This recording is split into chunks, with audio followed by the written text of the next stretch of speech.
Hi everyone, welcome back to my channel. Today I'll teach you how you can get a code for your students to go and log in into your class. First thing you will want to press is this toolbar. Then you would press add students. If you would like to press no, they will give you two options, shared device or one-to-one devices. We're going to click one-to-one devices so we can add your students. I'm going to put Casey for the first one, and the second one, I'm going to put Azzy. Then we're going to click the check mark. They'll give us our code that we need. They have a scan or a copy code, and they expire very soon, so we're just going to press copy. Then go back to add students. You can also decorate how you want them to look like.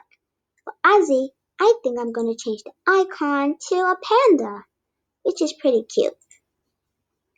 And for Casey, I'm gonna put, let me see what they got here again. I totally gonna put a tiger. That's a red one. Now we're done adding our students and getting the codes. Let's test it out.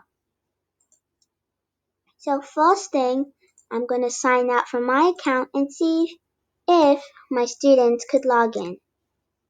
I'm gonna sign out,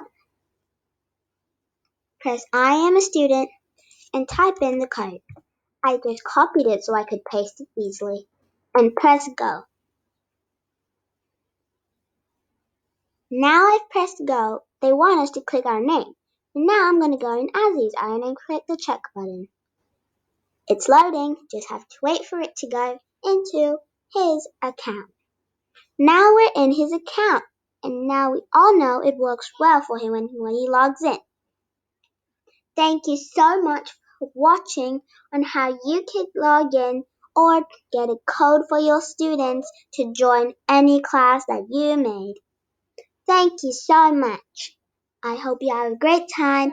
Put a smile on your face and be happy. Bye.